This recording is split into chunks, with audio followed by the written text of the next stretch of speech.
Bonjour à toutes et à tous, donc bienvenue pour cette dernière conférence des Marketing Digital Days. Donc nous avons le plaisir de clôturer tout ça avec Cédric qui va nous parler des Google Analytics 4. Et juste avant de lui donner la parole, donc pensez à utiliser le chat, donc à bien basculer le petit bouton bleu de hôte et panéliste à tout le monde pour que tout le monde puisse voir vos commentaires. Et donc vous avez également l'onglet questions et réponses. On vous invite à utiliser celui-ci pour Cédric puisque c'est celui-ci qui verra en priorité. Et donc, alors on vous prévient, donc Cédric est sur téléphone. On a eu déjà une conférence avec lui.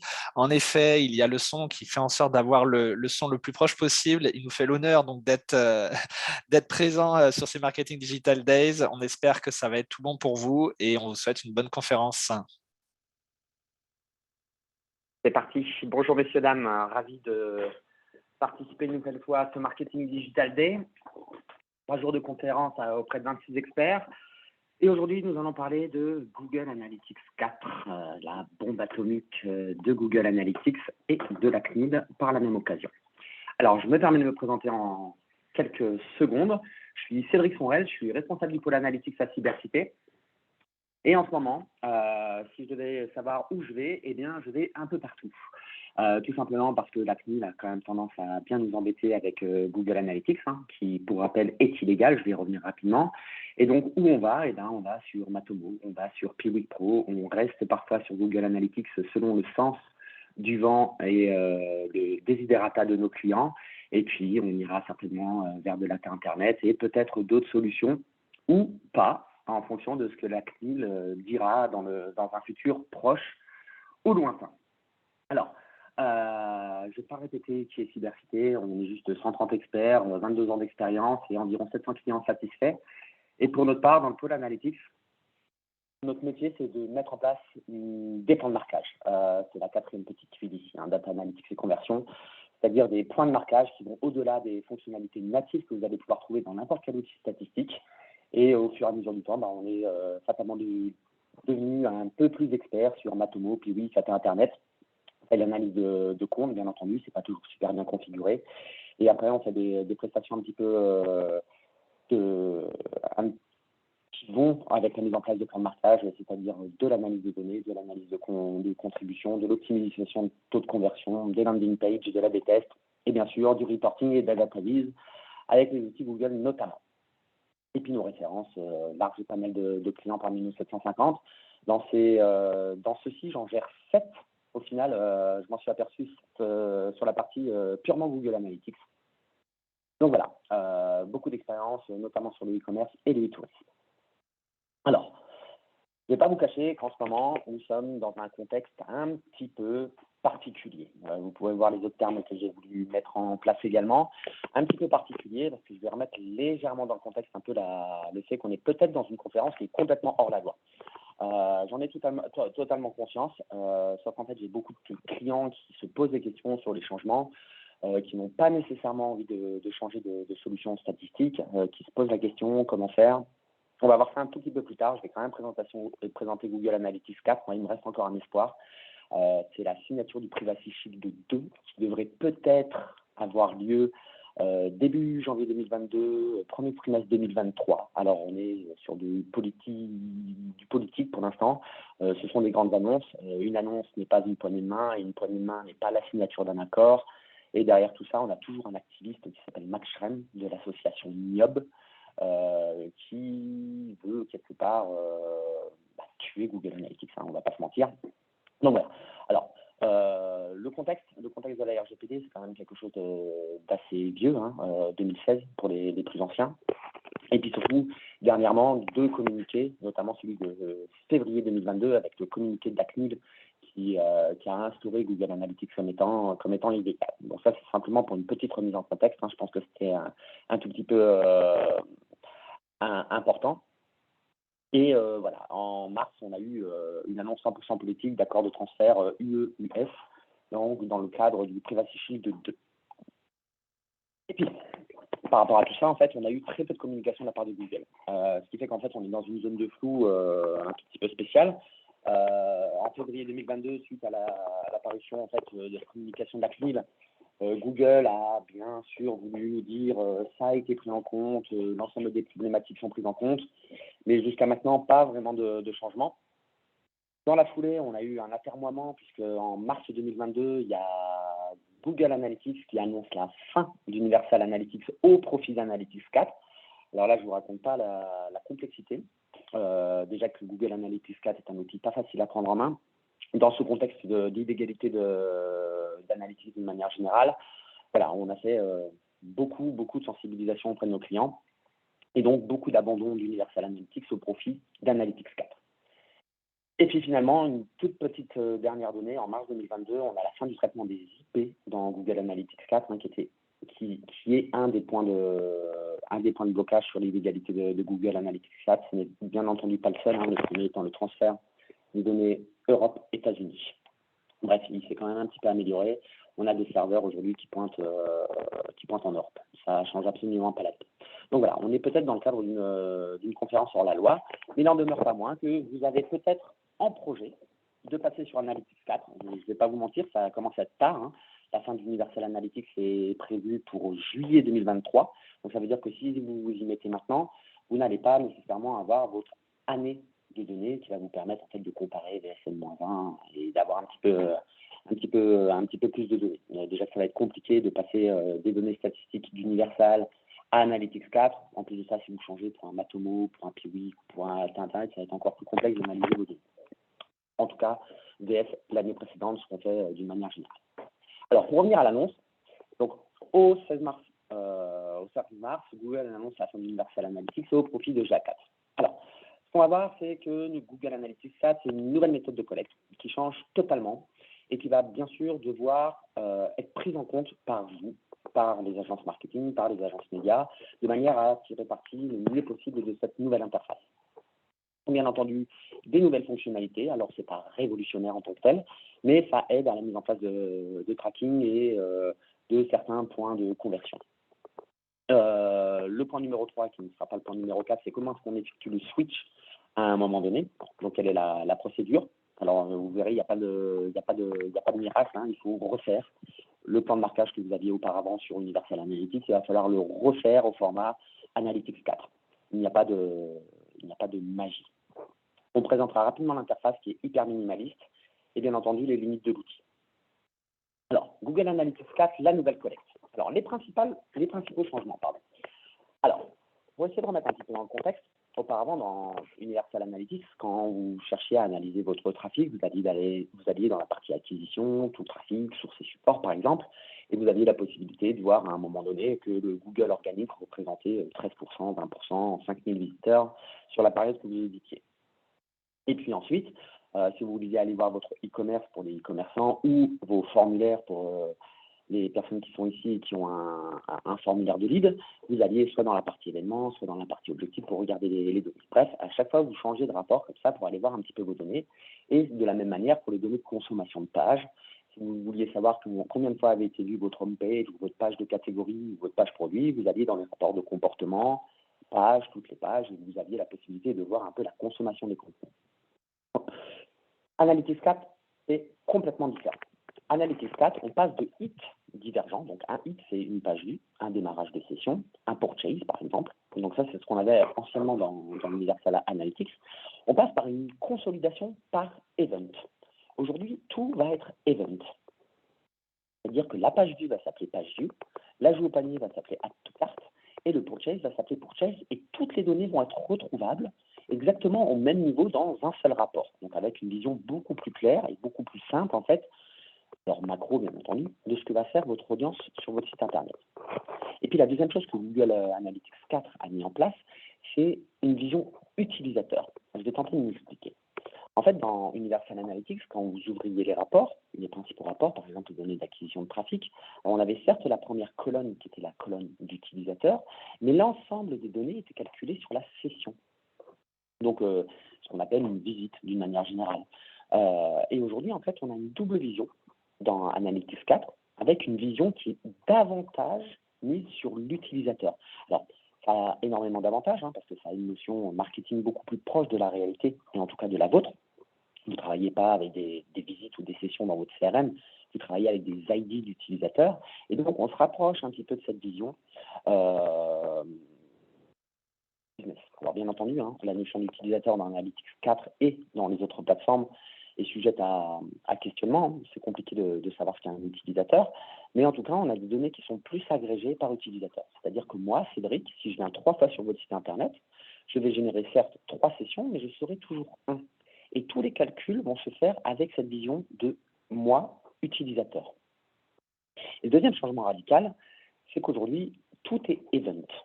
Et tout est event associé à des paramètres. Alors, je vais essayer de l'expliquer un petit peu. C'est pas facile à comprendre. Disons qu'auparavant, comme je vous disais, vous aviez un démarrage de session. Vous pouviez ensuite aller voir les pages vues qui étaient la page vue de votre contact, la page vue de votre home, et puis finalement, vous alliez sur la partie conversion pour analyser les conversions de votre site Internet. Aujourd'hui, comme tout est event, tout est au même niveau, avec des nomenclatures de nommage qui sont très strictes et très propres. Alors, je me permets une petite aparté. J'ai une question d'Arnaud Pérez. Dans Universal Analytics, les utilisateurs sont-ils déjà uniques? Oui, ils sont censés être uniques, sauf que la notion d'utilisateur dans toutes les plateformes sont liées, 1, au périphérique et 2, au navigateur. Ce qui fait qu'en fait, en général, un utilisateur, il y en a 2 sur votre site Internet. Il y a celui qui est sur desktop et il y a certainement celui qui est sur mobile. Alors, Universal Analytics 4 fait mieux les choses, puisqu'il est aujourd'hui capable en fait de déceler l'internaute logué à son compte Google ou à son compte YouTube. C'est ce qu'on appelle les Google Signals. Et en fait, ça permet de merger un petit peu cette notion d'utilisateur et de sortir de cette vision le desktop, le mobile et d'autres éventuellement. Donc, pour revenir à la logique des événements dans Analytics, aujourd'hui, comme tout est event, avec des nomenclatures propres, ça veut dire que sur un site e-commerce, par exemple, vous allez pouvoir analyser votre session start. Les session start, on verra un tout petit peu après, en fait, c'est le démarrage de session. C'est l'équivalent des sessions dans Universal Analytics. Et donc, notamment, en fait, ça peut constituer quelque part votre 100% d'audience. Et puis, sur un site e-commerce, dans une descente de catalogue, d'une manière générale, on est presque obligé de voir un produit. Et la vue d'un produit dans Analytics 4, il a un nom. Dès lors qu'une audience voit un produit, on va envoyer ce qu'on appelle un view item. Et donc, comme la session start et le view item est exactement au même niveau dans les rapports, et bien, par exemple, vous allez avoir 84% de votre audience qui va voir un produit. Et puis, la suite logique dans un site e-commerce, c'est totalement l'ajout au panier. Et donc, par exemple, on va avoir l'add to cart, qui est aussi un nom d'événement qui est strictement nomenclaturé comme ça. Et puis, vous allez peut-être en avoir 67%. Et puis, finalement, alors je ne vais pas faire toute la descente du catalogue, vous allez avoir un événement de begin checkout pour l'ensemble de l'audience qui va démarrer en fait le processus de commande sur un site. Et puis, des événements comme ça, vous en avez plusieurs, notamment sur la partie e-commerce, et nomenclaturés. Et en fait, on va avoir beaucoup plus de facilité à analyser la déperdition de l'audience d'une manière générale, alors sans trop de connaissances, à condition de connaître le nom des événements. Mais là, ici, en fait, Session Start 100%, mon View Item 84, mon Add to Cart 67 et mon Begin Checkout 22. Et là, en fait, ça va me permettre très, très, très rapidement de voir que je vais avoir un problème entre mon ajout panier et mon Begin Checkout, parce que c'est là que j'ai plus de déperdition. Je passe de 67% de mon audience à 22% de mon audience. Et ça, en un regard. Donc, comme toutes les interactions de l'audience se trouvent au même niveau d'analyse, beaucoup plus de facilité à analyser les parcours et les déperditions. Alors, bien entendu, là, on est sur la mise en place de corps marquage, ce ne sont pas des données natives. Et c'est vrai. Du coup, en fait, quand vous allez vous rendre dans vos rapports d'événements, alors ça va se trouver dans la partie engagement événement d'Analytics 4, vous allez avoir, non pas des pages, comme la majorité des rapports dans Universal Analytics, mais des noms d'events. Ici, le page view, l'user engagement, le scroll, le session start, le first visit. Alors, je vous ai mis juste un screenshot un peu simple, on peut en avoir beaucoup plus. Et on peut voir en un éclair, à partir du moment où on connaît le nom des events et des dimensions, des métriques qui étaient avant noyées dans un rapport ici, un rapport là et un rapport ailleurs. Donc une vision un tout petit peu plus consolidée. Mais bien entendu, en fait, une des problématiques, c'est que comme tout est event, eh bien, on se retrouve avec beaucoup de choses à l'intérieur, fatalement. Alors qu'auparavant, les événements dans Universal Analytics étaient cachés dans des rapports un petit peu dédiés. Même chose pour votre purchase, même chose pour la soumission de votre formulaire X et Y. Alors, je me permets encore une petite aparté. Il y a Romain qui me pose la question, faudra-t-il redéfinir les objectifs dans GA4? Alors, il ne faudra pas simplement redéfinir vos objectifs dans GA4, il faudra aussi refaire votre plan de marquage. Alors, pour le peu, bien sûr, que vous ayez un vrai plan de marquage qui sort du natif. Mais oui, si par exemple, vous aviez un objectif sur une page auparavant dans Universal Analytics, la page contact-merci.html, il va falloir que vous recréez à un moment donné un objectif dans votre nouvelle interface pour dire la page vue contact-merci.html, par exemple, est un objectif. Donc oui, il y a un retravail de configuration dans Analytics 4, c'est absolument certain. Et puis, fatalement, comme tout est event, on se retrouve un petit peu dans tous les sens. Alors, pas toujours simple à voir les données. Et puis surtout, sans connaissance de la mise en place, des nomenclatures de nommage, de la nomenclature des définitions personnalisées, je vais y revenir, l'exploitation, elle va finir par être un petit peu complexe pour les personnes assez peu matures en fait sur l'outil. Voilà. Pour parler des événements natifs, alors l'idée n'est pas de faire une formation, je ne vais pas pouvoir en une quarantaine de minutes. Par contre, ce que vous allez retrouver quand vous allez mettre en place votre collecte Google Analytics 4, c'est 4 principaux événements. Ces événements, en fait, ils vont correspondre à un moment donné à des rapports que vous aviez auparavant dans Universal Analytics. Donc, le premier, c'est First Visit. First Visit, c'est la première fois qu'un internaute arrive sur votre site, donc au sens analytique du terme, lié au navigateur et au device. Et ça correspond plus ou moins à la colonne des utilisateurs dans Universal Analytics. Le deuxième, qui n'est pas vraiment le deuxième, c'est la page view. Alors là, je pense que je n'ai pas besoin de vous l'expliquer. À chaque fois qu'un internaute va voir une page view, il y a un événement de type page view qui va se déclencher. Et donc, il va augmenter petit à petit, 5 000, 10 000, 20 000, en fonction de la période que vous allez analyser. Le troisième est sans doute l'un des plus importants. Pour ceux qui vont essayer de comparer Universal Analytics à Analytics 4, c'est le Session Start. Le Session Start, c'est le démarrage de session. C'est ce que vous voyez auparavant dans la partie acquisition, tout le trafic. Voilà, votre nombre de sessions sur un mois était de 100 000, dont 50% en organique, 20% en CPC, 30% via votre newsletter, etc. Ce sera au travers du Session Start que vous allez pouvoir l'analyser. Et puis le petit dernier, alors il y en a d'autres, vous avez ce qu'on appelle l'user engagement. Vous verrez dans vos rapports, vous allez avoir un user engagement. Alors ça voudra dire qu'à un moment donné, la session est considérée comme engagée par Analytics 4. C'est un parallèle avec le taux de rebond. C'est-à-dire qu'auparavant, Universal Analytics ne savait pas compter, il ne savait pas, il calculait simplement le taux de rebond. Aujourd'hui, Analytics 4 sait compter sans passer sur une page. Et donc, à partir du moment où votre audience va passer plus de 10 secondes sur une page ou aura vu 2 pages consécutives, il va y avoir un événement qui va partir et qui s'appelle l'user engagement. On va le voir un tout petit peu après, ça va être un peu le contraire du taux de rebond. Donc voilà, ça, si vous voulez commencer en fait, votre démarche sur Analytics 4, c'est à apprendre par cœur. C'est vraiment les principaux KPI, ceux qui vont vous permettre à un moment donné de jongler entre les anciens rapports Universal et les rapports Analytics 4. Et puis tout à l'heure, je vous ai dit que chaque event était associé à des paramètres. Les paramètres, en fait, ce sont des données qui sont nativement récoltées par chacun des événements. Et parmi la liste de l'ensemble de ces paramètres qui sont collectés, on va retrouver notamment le language, le page underscore location, le page underscore referrer, le page underscore title, le screen underscore resolution. Alors pour ceux qui ne parlent pas anglais, c'est pas toujours facile, mais pour ceux qui ont un petit peu de l'anglais technique, en tout cas, ça c'est simple. Il va récupérer le language, est-ce que c'est un français, est-ce que c'est un anglais. Il va récupérer la page avec le page location, donc la page sur laquelle se situe l'audience, votre homepage, votre catégorie, votre produit. Le page référeur, c'est la page précédente. Le page title, c'est la méta-title de votre page, etc., etc. Il y aura la source, le médium, bref. En fait, comme tout est événement, à chaque fois qu'il y a un événement qui est généré, on va récupérer des données à l'intérieur. Alors, j'ai une question de Julien qui dit, pourra-t-on avoir des hiérarchies dans le user engagement? Non, le user engagement, il est un peu comme l'équivalent du taux de rebond.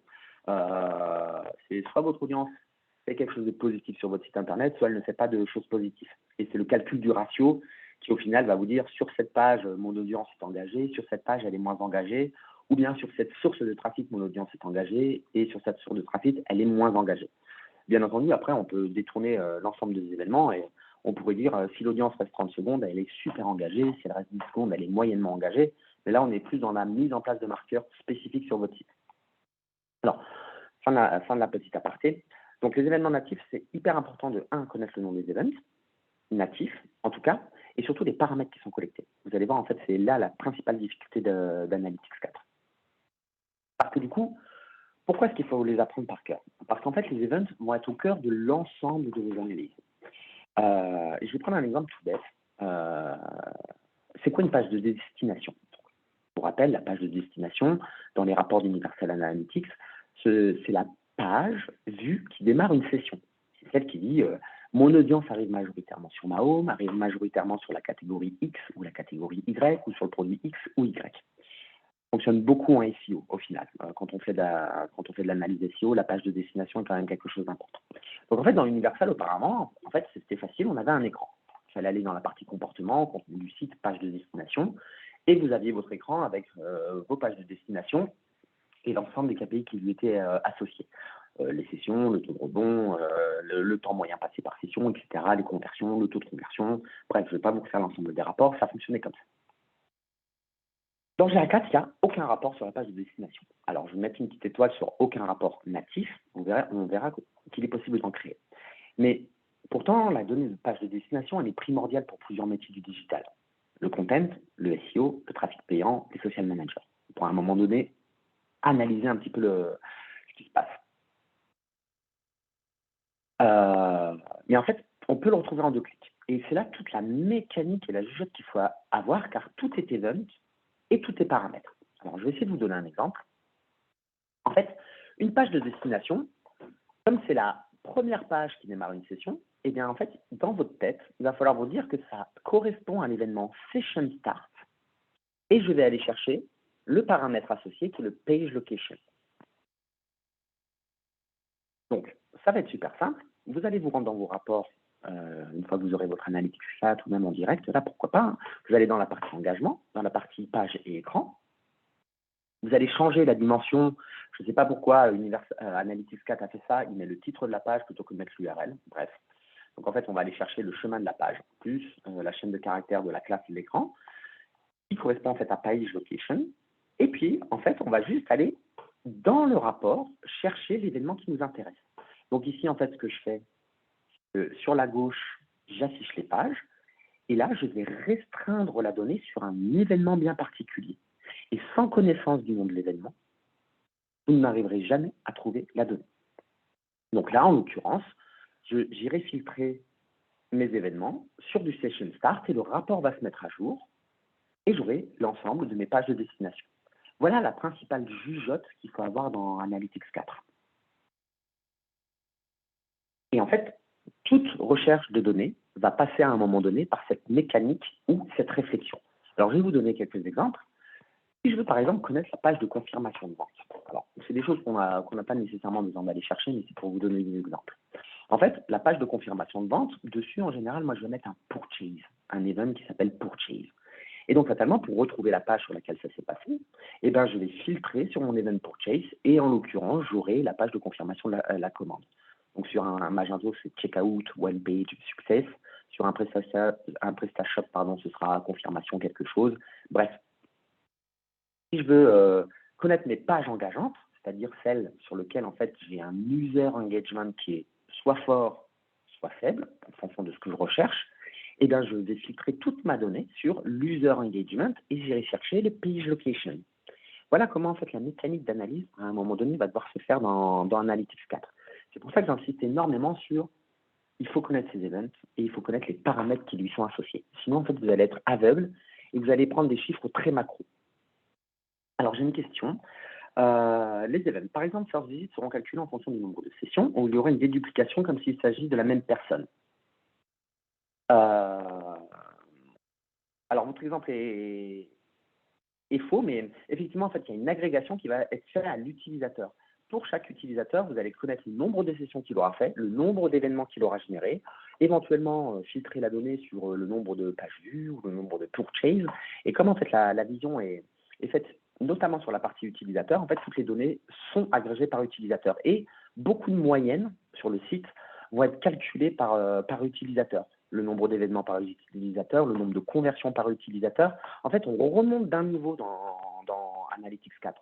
Auparavant, dans Universal, tout était à la session, le taux de conversion, tout était calculé à la session. Dans Analytics 4, on a un niveau supérieur, tout est calculé à l'utilisateur. Même si, je tiens quand même à le dire, on retrouve les données de session pour éviter d'avoir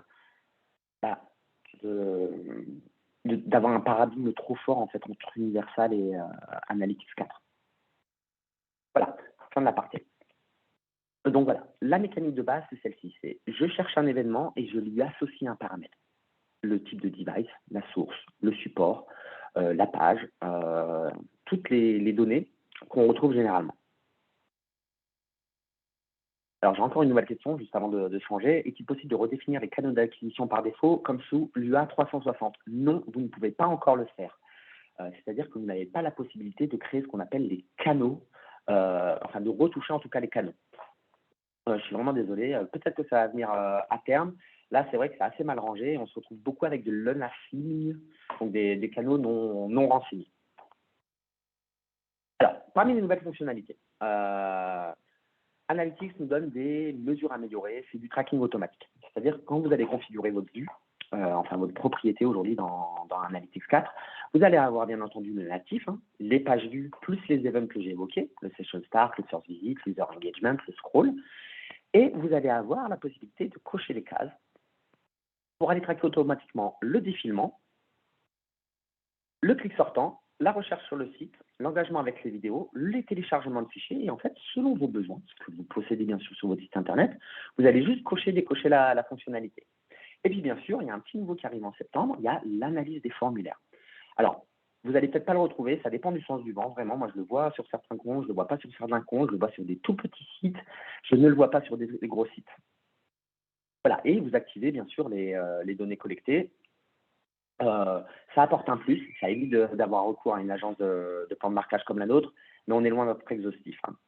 Alors j'ai une question de Laura. Bon, du coup, on est hors la loi ou pas? Oui, bien sûr, vous êtes hors la loi. Google Analytics, c'est clairement illégal en fait, et ça depuis quand même maintenant presque un an. C'est comme ça. La CNIL a décrété que Google Analytics 4 était illégal. Donc vous l'êtes. Pas que c'est une conférence hors la loi. Et derrière, en fait, on a également des événements qui sont recommandés. Alors, parmi les événements recommandés, en fait, pourquoi des événements recommandés? Parce que Analytics 4 nous dit qu'en utilisant ces structures d'événements, ça va ouvrir de nouveaux rapports et ou des rapports plus riches. Donc, en fait, on essaye de s'y plier. Donc, il y a le login. Lorsqu'un utilisateur se connecte, un purchase, lorsqu'il fait un achat, un sign-up, un generate lead, un view card, bref, il y en a pas mal. On essaie de respecter ces nomenclatures de nommage le mieux possible et ça permet en fait d'ouvrir des nouveaux rapports.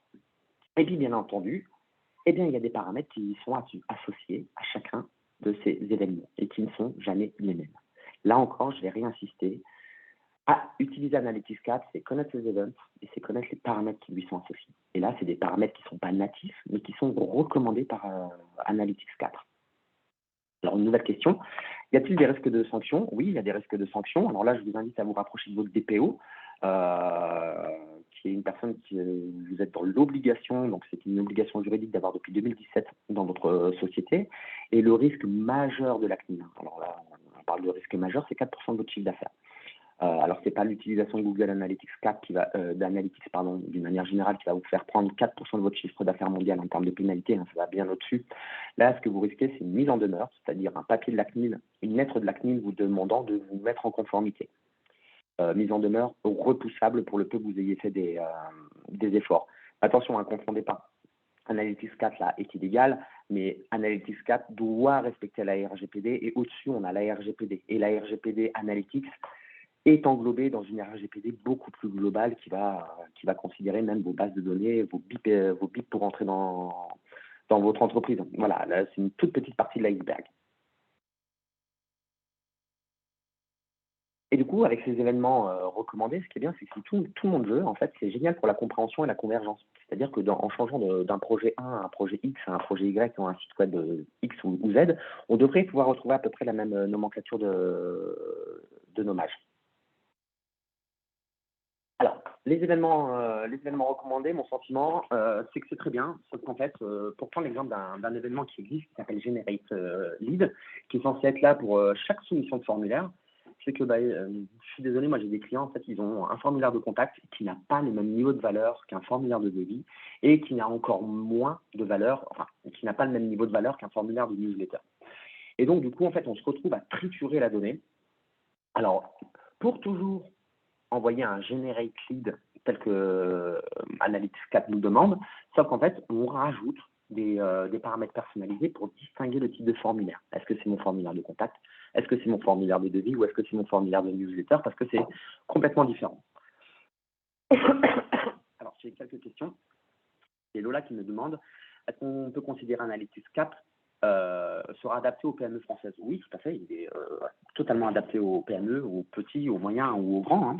Ça a l'air compliqué, mais Universal Analytics est compliqué déjà de base. Dès qu'on sort des quelques rapports qu'on regardait majoritairement, c'était quand même quelque chose de compliqué dès qu'on rentrait dans la donnée. Là, c'est juste qu'il va falloir réapprendre un tout petit peu. Alors, la mise en place est assez simple. Il faut quelques heures par mois pour s'y faire. C'est simplement qu'il y a quelques petits changements. Mais c'est très simple. J'ai une question d'Akim qui me demande s'il est possible de transférer les données d'Universal Analytics vers Analytics 4. Alors, oui et non. Oui, vous pouvez les sauvegarder dans BigQuery, mais par contre, vous ne pouvez pas les injecter dans Analytics 4. Voilà, vous allez pouvoir garder un historique un petit peu master, mais vous n'allez pas pouvoir réinjecter vos données universales dans GA4. Et j'ai une question d'Arnaud Pérez qui me demande, on est d'accord qu'il n'y a pas d'alternative à GA aussi utile? Si, il y en a une quand même. Je vais considérer quand même que Piwik Pro est de loin la solution qui va faire le mieux le travail. Je m'arrête là, je reprendrai les questions après, je vois qu'elles sont hyper nombreuses. Les nouvelles fonctionnalités, je vous en ai parlé, c'est du taux de rebond au taux d'engagement. Alors là, c'est changement majeur chez Google, on passe de cette métrique déceptive, mon taux de rebond est de 10% sur ma page d'accueil ou de 90% sur ma page produit, à une métrique plus positive. Et là, en fait, c'est super simple, là, je vous fais un screenshot, là, on est sur le même site, sur la même période de temps. Le taux de rebond est à 37,70%, le taux d'engagement est à 75,3%. Voilà, c'est une de métriques qui est juste inf. Donc, ouf, rien ne change. Juste le savoir et pas confondre les métriques. Voilà. Et voilà, donc là, j'avais des pages, on est vraiment à l'inverse, rien ne change. J'ai une question tout à l'heure sur la création d'objectifs. Oui, effectivement, il va falloir à un moment donné que vous recréez vos objectifs. Par contre, c'est beaucoup plus simple qu'auparavant. Auparavant, dans Universal Analytics, il y avait 4 méthodes pour créer un objectif: la page, le temps, les pages vues et l'événement. Là, c'est plus simple. En fait, pour chaque événement, vous avez juste à le cocher ou le décocher. Donc, c'est assez simple pour les personnes un peu non matures sur les sujets d'analyse statistique. On coche et on décoche des noms d'événements et ils deviennent obligatoirement comme une conversion. Alors, attention, il faut savoir ce qui est collecté. Donc, il faut connaître son event et les paramètres qui lui sont associés. Et surtout, ce qui est bien, c'est que sur Analytics 4, on peut créer des événements d'événements. C'est-à-dire que, titre d'exemple, là, je vous fais un exemple. Sur un site immobilier, je fais parvenir un generate lead sur chacune des fiches immobiliers dès lors que l'audience va soumettre le formulaire de demande de location ou de demande d'achat. Donc, j'envoyais un generate lead, tout simplement. Et puis, mon client m'a demandé, Cédric, j'aimerais bien quand même qu'on puisse le segmenter selon que ce soit un type de formulaire fiche bien ou un type de formulaire par téléphone. Et bien en fait, je ne me suis pas embêté. Je n'ai pas été dans mon Google Tag Manager où je n'ai pas demandé à l'agence de remettre en place un événement. En fait, j'ai modifié un événement existant. Et en fait, ce que j'ai demandé, c'est que j'ai demandé que sur la base de mon Generate Lead, on allait créer un formulaire fiche bien mail. Et là, je configure mon événement à partir d'un événement existant. Donc, en gros, c'est un nom d'événement qui est égal à Generate Lead. Et en fonction des paramètres que je récupérais, je disais que le type de forme était la fiche bien et que le type de soumission était l'email. Et je l'ai fait 2 fois. Une fois pour l'email, une fois pour le téléphone. Et au final, une fois que les données sont bien sûr recollectées, eh bien, on se rend compte que mon Generate Lead est à 15 000 et que les 2 nouveaux événements que j'ai créés directement dans l'interface Analytics 4, du coup, sont également à 15 000, à quelques pétièmes près. Alors, je vais faire une petite pause de questions. Alors, j'ai Sabrina qui me demande est-ce que Matomo et Pigwood Pro sont aussi performants que GA4 sur le suivi du tunnel?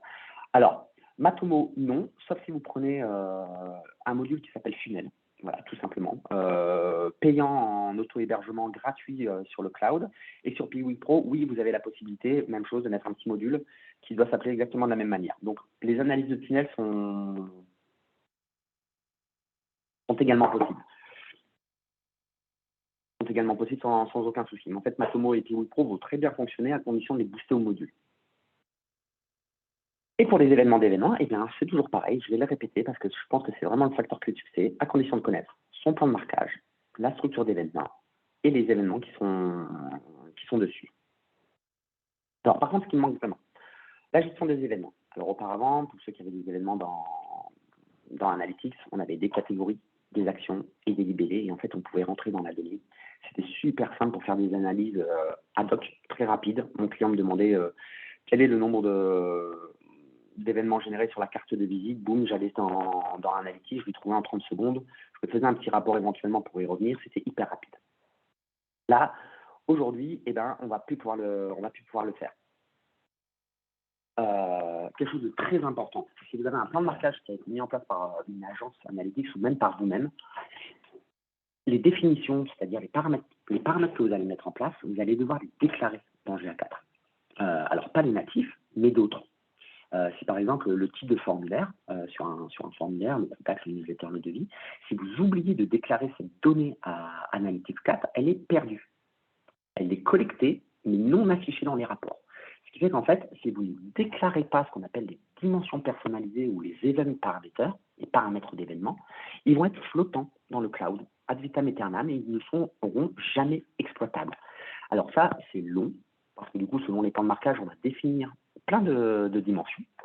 Donc là, par exemple, le menu niveau principal, le menu de sous-niveau, la profondeur de scroll, et c'est sûr qu'il va y avoir des erreurs. C'est-à-dire que vous allez chercher des données qui vont partir vers Analytics 4, mais qui ne seront jamais affichées dans les rapports. C'est vraiment beaucoup de questions. Et puis, bien entendu, derrière la configuration, que ce soit des GTM ou des événements ou du plan de marquage que vous allez faire, il y a également la configuration de l'interface. Il faut quand même savoir que il y a quelque chose de très, très gênant dans Analytics 4, c'est que quand vous allez rentrer dans les différents rapports, vous allez vite vous rendre compte qu'on est sur de la business intelligence, on est sur des rapports type dashboard. Et en fait, une des problématiques, c'est qu'on ne peut pas rentrer dans les données. C'est-à-dire, vous allez par exemple, ici on est dans un événement où moi j'aime bien traquer les items de menu. C'est-à-dire que pour chacun des items du menu d'un site, je récupère là où clique l'audience. Et je l'utilise pour savoir quel est l'item du menu le plus cliqué, puis ensuite les dessous. Et en fait, un des problèmes, c'est que si je clique à gauche dans une des données, j'ai aucune donnée à droite qui se met à jour. C'est-à-dire qu'on n'entre pas dans la donnée. Donc en fait, c'est extrêmement compliqué de commencer des analyses dans Analytics 4. En fait, les rapports sont très macro et très figés. On ne peut quasiment pas jouer comme on avait l'occasion de jouer dans Universal Analytics, soit en mettant des segments, soit en mettant des filtres, soit en mettant des items de recherche hyper avancés, en jouant à la fois avec les dimensions et les... pardon, excusez-moi. Comme on pouvait jouer auparavant. Et puis, il y a eu un oubli majeur pendant quand même pas mal de temps, c'est que les taux de conversion étaient pas dans l'interface Analytics 4. C'est-à-dire que vous aviez vos rapports de sources, de sessions, de pages de destination si vous le vouliez. Vous aviez le nombre d'événements de votre formulaire de contact, de votre formulaire de devis, de votre purchase, mais aucun taux de conversion. Alors ça a été corrigé il n'y a pas si longtemps que ça. Pour ceux qui l'ont déjà, en fait, il faut modifier vos rapports. On n'est pas dans du natif. On est obligé de modifier un rapport pour y avoir accès. La donnée n'est pas nativement affichée. Alors, je ferai un post dédié sur cette petite technique, mais il est possible aujourd'hui d'avoir le taux de conversion enfin. Alors, j'ai des questions. Bonjour, quelle est la différence entre Piwik Pro et Matomo? Je pensais que Piwik était devenu Matomo. Alors, moi-même, je suis un tout petit peu perdu. Piwik Pro est une société polonaise qui a récupéré le code source de Matomo et qui en a fait une société et qui a un peu amélioré l'outil. On est très proche d'Analytics. Et puis, Finalement, je vais quand même aborder l'interface. Donc, auparavant, dans Universal, l'interface était simple. On avait le qui au travers de l'audience, on avait l'acquisition avec le comment, on avait le comportement avec le quoi et on avait les conversions avec le combien. Et puis surtout, pour les curieux, Universal Analytics, c'était 200 rapports fruits de 7 ans de développement. Et si on voulait trouver une donnée, il n'y avait aucun problème. Il suffisait d'ouvrir les onglets, les onglets, les onglets, les onglets, les onglets, les onglets. Et le petit curieux que vous êtes avait la possibilité de retrouver ces petits à un moment donné en ayant un tout petit peu de jugeote. Aujourd'hui, ce n'est absolument pas ça. Vous avez 11 rapports seulement dans Universal Analytics. Donc, autant vous dire que c'est faible. Alors, on a toujours le qui et le comment. On a le quoi, avec la partie engagement, les événements, les conversions, les pages par écran. On a également le combien, mais uniquement pour la partie e-commerce, donc l'achat, vraiment. Et en fait, on n'a que 11 rapports. Et l'interface est très, très légère. On est sur un mix entre un dashboard et de la business intelligence. Donc, c'est très clair. Sauf que moi, ce qui me gêne, c'est qu'en tant qu'analyste, je ne peux pas facilement rentrer dans la donnée. Alors, bien entendu, vous verrez, vous avez des tuiles qui permettent de rentrer à l'intérieur des rapports. Et voilà, on est sur un mix entre un dashboard et de la business intelligence. Et pour les personnes N+1, N+2, pour les personnes qui ne vont pas creuser la donnée, on peut très rapidement changer les dimensions et les métriques. C'est très joli, hein, c'est très très bien. Par contre, on ne peut pas filtrer la donnée. Et moi, ça me gêne énormément. Alors, vous allez voir, hein, je vais quand même pondérer un petit peu mes propos. Et pour les plus courageux, il faut savoir qu'en fait, on peut créer autant de rapports qu'on veut. Donc maintenant, je le sais, j'ai mis un petit peu le temps à le comprendre. En fait, on peut entièrement revoir l'interface d'Analytics 4 et créer, par exemple, autant de rapports qu'on le souhaite, chose qui n'existait pas auparavant dans Universal Analytics ou pas sous ce nom-là, c'était ce qu'on appelait les rapports personnalisés. Bref, on peut faire ses propres rapports personnalisés. Et par exemple, pour les pages de destination, et ben maintenant, je fais mes landing SEA, donc l'ensemble des pages de destination sur le canal payant, un rapport sur les taux de conversion, comme ça, j'ai y accès directement, un rapport sur les landings globales. Et en fait, je vous montre juste où ça se situe. En fait, ça se situe dans la partie bibliothèque d'Analytics 4. Créer un rapport détaillé et là, vous allez faire afficher les dimensions, c'est-à-dire le texte que vous voulez, associé aux métriques que vous voulez. Et ça, hop, ça vient se ranger directement dans votre interface, dans un menu, alors dédié ou pas. Hein, là, j'ai fait un menu acquisition, page de destination, vous pouvez le nommer comme vous voulez. Donc ça, c'est quand même déjà bien pour commencer à faire des analyses. Mais par contre, il faut être un petit peu courageux, il faut connaître ses événements, il faut connaître ses définitions personnalisées. Ce n'est pas nécessairement très très simple à mettre en place. Mais bien sûr, eh bien, l'analyse, en fait, le gros défaut, c'est que c'est conçu pour des pilotes et pas pour des analystes. Si vous voulez creuser la donnée, eh bien, il va falloir une bonne pelle dans GA4. C'est-à-dire qu'il va falloir passer par l'exploration. Et l'exploration, c'est un menu dédié qui va vous permettre de construire vous-même vos propres analyses. Toutes les analyses dans Analytics 4 doivent être construites par vous-même, même la moindre.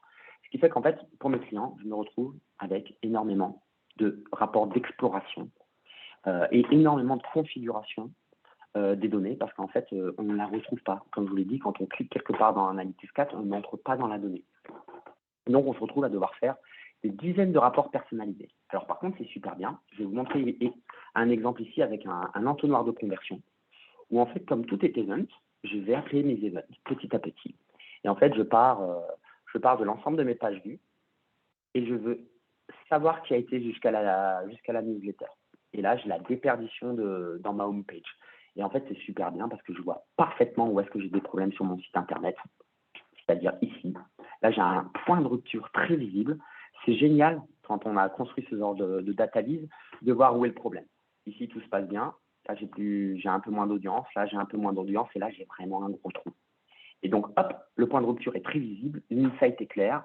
Mon client, il sait qu'il va devoir améliorer ses données. Et puis, on a des données d'abandon, de taux d'achèvement. La partie exploration est vraiment une tuerie dans Analytics 4. Ce que vous ne pourrez plus faire dans Analytics 4, créer des vues. Ça n'existe plus. Vous ne pouvez plus créer des vues filtrées. Je ne veux que le FR, je ne veux que le EN, je ne veux que le .co.uk. Vous ne pouvez plus faire ça. La création de vues filtrées devra passer soit en amont via Google Tag Manager, soit en aval avec la mise en place de comparaison. Afficher le taux de conversion, ce n'est pas natif. Et mettre en place des groupes de contenu et même des canaux personnalisés, ça n'existe pas aujourd'hui. Je vais venir sur un point très important, c'est comment est-ce qu'il faut que vous prépariez votre migration. Alors, il faut savoir qu'il n'y a pas de méthode miracle. si vous avez un plan de marquage Universal Analytics dans GTM, il va falloir reprendre chacun des KPI d'Universal et les remettre au format Analytics 4, soit en respectant la nomenclature de nommage, soit en inventant des noms d'événements. Donc, d'un point de vue process, mettez en place la collecte, le BABA, vous collectez la donnée. En petit 2, je vous invite quand même à vous rapprocher de votre agence pour mettre en place ce qu'on appelle les macro-conversions, ce qui était l'essence même de votre site, le e-commerce, le formulaire. Ensuite, un petit peu plus tard, si vous n'avez pas le temps ou pas le budget, vous mettez en place les micro-conversions, des événements, qui a téléchargé tel fichier, le scroll, la vue d'une page X ou Y, donc ce qu'on va appeler une micro-conversion, elles sont diverses sur un site internet. Derrière, si vous avez du Data Studio, il faut le reprendre entièrement. Il faut refondre entièrement votre Data Studio. Et finalement, une fois que vous aurez joué un petit peu entre les données universales et les données d'Analytics 4, et bien vous passez à l'abandon. Pour conclure, les avantages, schéma de données linéaire facilement analysable. Une montée en gamme au niveau des analyses avec un focus session et utilisateur qui est hyper utile. On a un tracking qui est nomenclaturé beaucoup plus fin, plus riche et beaucoup plus granulaire pour le peu qu'on ait cette connaissance, mon event associé à mes paramètres, et la partie explorée qui est une vraie tuerie. Alors la partie explorée, en fait, il faut vraiment se casser les dents dessus. Mais dès que vous serez bien cassé les dents, vous allez trouver des choses absolument géniales à faire à l'intérieur. C'est un petit peu long à faire, mais une fois que c'est fait, c'est vraiment, vraiment, vraiment très, très bien. Mais bien sûr, ça nécessite un apprentissage de la plateforme, les events natifs, les structures d'événements, la perte de l'analyse à la volée, où auparavant, vous aviez dans un rapport, vous regardiez rapidement, vous fermiez Analytics et vous pouviez revenir le lendemain sans aucun souci. Aujourd'hui, on va devoir passer par l'exploitation de la partie explorée.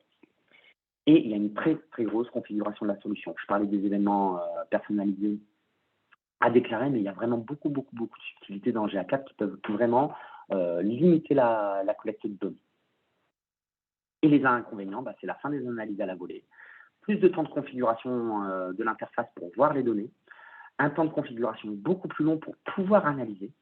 Voilà, fini la curiosité. Maintenant, il faut savoir ce que vous cherchez et connaître ce qui est mis en place. On a une interface un peu trop pilote, à mon sens, et pas suffisamment analyste. Et on a encore des manques dans les fonctionnalités, mais je pense qu'Analytics est au travail sur ces points-là. Si vous avez fait votre migration, prenez quelques heures, quelques semaines pour comparer vos données entre Universal et GA4. Ça ne mange pas de pain, les chiffres ne sont pas tout à fait les mêmes. Les collectes ne sont pas tout à fait les mêmes. On n'est pas à 5% aujourd'hui. Et dans 8 mois, parce qu'en fait, la fin d'Universal, c'est quand même en juillet 2023, donc c'est dans 7-8 mois. Vous serez à l'aise avec les KPI et leur compréhension. Mais il faut s'y mettre maintenant, réellement. Sinon, vous allez être perdu. Et bien sûr, sauf si la CNIL, la réglementation ou Google ne bouge pas. Et je finirai avec simplement une petite chose pour essayer de vous éclairer sur si je vais supprimer Analytics, vers quoi je dois aller. Là, je vais simplement reparler en 15 secondes de ce qu'est une bonne solution statistique. Une bonne solution statistique, c'est 3 piliers. Un, c'est la capacité d'analyse de l'acquisition. Les visites, depuis quel canal, depuis quel device, depuis quelle page, depuis quel groupe de pages éventuellement, depuis quel navigateur. Bref, l'ensemble des données qui disent j'ai 10 000 visites, j'ai 10 000 utilisateurs, 10 000 sessions. Ensuite, il y a la donnée de consommation. C'est que fait l'audience une fois qu'elle est sur mon site internet. Est-ce qu'elle consomme les bonnes pages? Est-ce qu'elle voit un produit? Est-ce qu'elle voit une page contact? Est-ce qu'elle voit X ou est-ce qu'elle voit Y? Et surtout, quel chemin elle prend? Où elle abandonne? Et combien de temps elle y reste?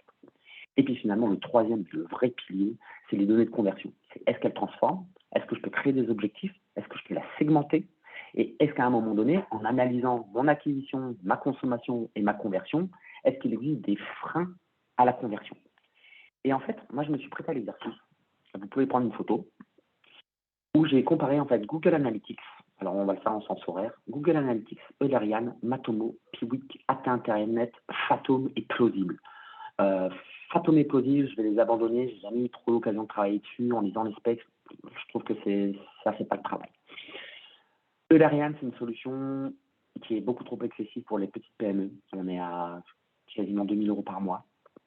Moi, il y a 3 solutions qui se détachent aujourd'hui.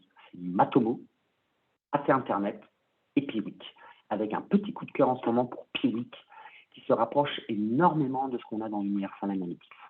AT Internet se rapproche énormément de ce qu'il y a dans Analytics 4, avec un mix universal. Et Matomo est très bien, mais il faut absolument booster au module, surtout si vous êtes en auto-hébergement, et ça peut vite coûter un petit peu d'argent. Voilà. je fais un scoring en fait de ces 3 piliers, les données d'acquisition, les données de consommation et les données de conversion. Ça donne un bon aperçu de ce que peuvent faire les solutions, sachant que je surnote un petit peu Google Analytics parce que c'est quand même une des meilleures solutions du marché. Et je vous invite à lire nos livres blancs. Et si vous avez des questions, vous pouvez les poser dans le chat. Alors, je vais regarder. J'en ai eu vraiment beaucoup. Arnaud Pérez, non, il n'y a pas de filtre. Il n'y a pas de filtre, il y a ce qu'on appelle des comparaisons. C'est un peu compliqué. Vous pouvez filtrer toutes les données sur l'organique. Mais le problème, c'est que le lendemain, quand vous reviendrez, il faudra refaire ce segment. C'est un tout petit peu compliqué. Toujours Arnaud, Jacques n'est pas vraiment friendly pour les annonceurs qui font tout en interne. Alors oui, alors déjà qu'en interne, en général, il y a quand même peu de temps qui est consacré à de l'analytics parce que vous êtes multi-casquette, vous faites un petit peu tout. Là, c'est certain, il y a une notion d'apprentissage qui est vraiment très importante. Vous allez perdre du temps, mais vous allez finir par en gagner derrière. Google a-t-il passé un accord avec ses agences? Je ne saurais pas vous le dire. Et j'ai une question de Flora.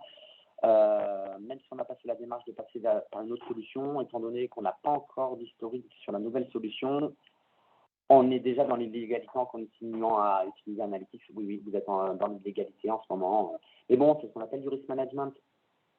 J'ai envie de dire, la CNIL, elle ne va pas vous mettre une praline à 4% de votre chiffre d'affaires. Ça va dépendre bien entendu de la sensibilité de votre entreprise. Je ne sais pas comment votre entreprise réagit à la réception d'un PV, mais on peut le prendre avec calme ou avec panique. Voilà. Il faut quand même à un moment donné se poser la question du changement aujourd'hui. Alors si vous n'utilisez plus le cookie GA4, vous n'avez plus de données de session, vous n'avez plus de données d'utilisateur. Hein. C'est ce que la CNIL recommande avec la proxification. Mais il faut quand même encore savoir que toutes les solutions statistiques, sauf une qui fonctionnent pour le coup assez mal, sont obligées aujourd'hui encore d'utiliser une notion de cookie ou au moins d'identification de l'utilisateur. Sinon, sans identification de l'utilisateur, que ce soit via un cookie, via un ID général à voler, peu importe, vous n'avez pas de données d'utilisateur. Si ce numéro change tout le temps, et vous êtes toujours de nouveau 1, de nouveau 1, de nouveau 1, de nouveau 1, et ça pourrit l'ensemble de vos données. Eh bien, Quentin, est-il possible d'importer des rapports déjà faits sur un autre compte? Non, pas encore. En fait, quand vous êtes dans la partie explorer, et que vous créez votre data list pour vous-même, vous pouvez la partager à l'ensemble de la propriété, sauf que la personne à qui vous le partagez ne peut pas le modifier, et il n'y a pas de bouton de partage comme on l'avait auparavant dans Universal Analytics avec le partage des objectifs, des segments, de certaines données qu'on pouvait, je ne sais pas si vous vous souvenez, en fait on envoyait un lien Google et après on l'appliquait à n'importe quelle vue, n'importe quelle propriété. Non, en fait, si vous avez 30 sites internet, vous avez 30 configurations à faire, 30 explorations à faire et 30, tout est à multiplier. Et ça, je pense que c'est un travail en work in progress. Des UTM étaient de base illégales. Pareil pour remonter les sites référents. Donc théoriquement, hein, il n'y a pas. Bonjour Simon. Oui, alors ça, là vous êtes plutôt sur la partie proxification. Parce qu'effectivement, la CNIL autorise Analytics dans le cadre d'une proxification. Et oui, parmi les règles, pas de référeur, pas d'UTM, changer le numéro de l'utilisateur tout le temps. Si vous faites ça, c'est simple, hein, vous exposez Analytics 4, il ne fonctionnera pas du tout. Je vous invite quand même à aller regarder du côté de Sirdata ou de Lerian.io qui propose en fait ces notions de proxification très bien faites qui peuvent rendre Google Analytics légal, mais attention, sous réserve de configurer parfaitement. Et en le configurant parfaitement, vous perdez tout. Donc autant rien à faire. Vraiment énormément de questions.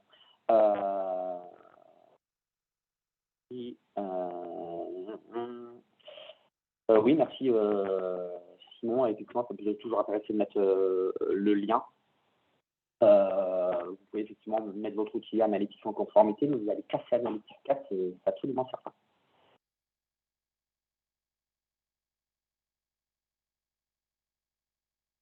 Alors, j'ai une question de Sabrina. Alors, pour les entreprises vraiment internationales, est-ce que les CNIL nationales ne vont pas nous obliger à prendre un outil par pays? J'espère pas pour vous.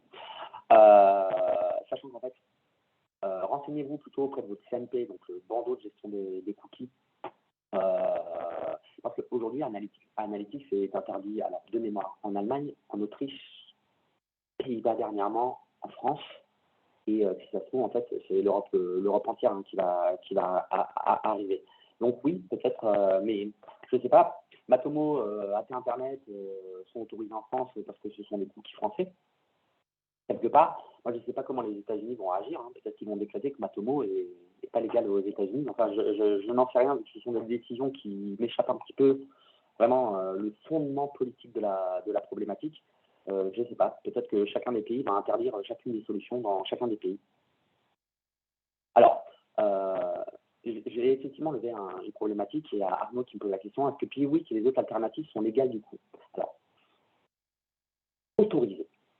Et ensuite, vous avez un second niveau qui est l'exemption de consentement. C'est-à-dire que pour certaines de ces solutions, si vous respectez certaines configurations, vous n'êtes même pas obligé de demander l'acceptation de l'audience au bandeau de cookies.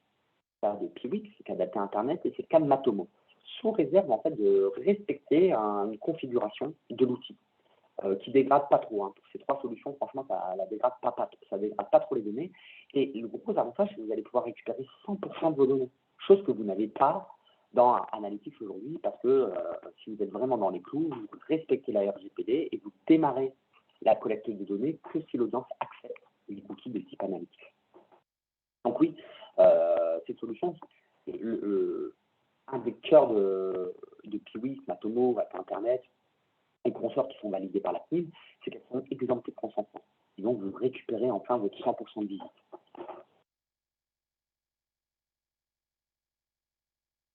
De toute façon, pour être à minimum en conformité avec GA4, vous ne serez pas en conformité avec GA4. Sauf si vous proxifiez vos données.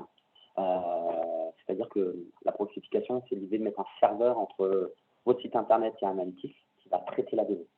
Et là, vous pouvez vous mettre en légalité, mais ça risque de très très mal fonctionner. Vous allez casser votre Analytics 4. Voilà, là aussi, je vous invite à regarder Sirdata et Elerian.io, qui sont des solutions de proxification qui proposent ces services en risk management. C'est-à-dire que si vous configurez tout bien comme la CNIL, vous cassez l'outil, mais rien ne vous empêche de ne pas le configurer comme la CNIL le demande. Voilà, on est dans cette notion aujourd'hui de risk management.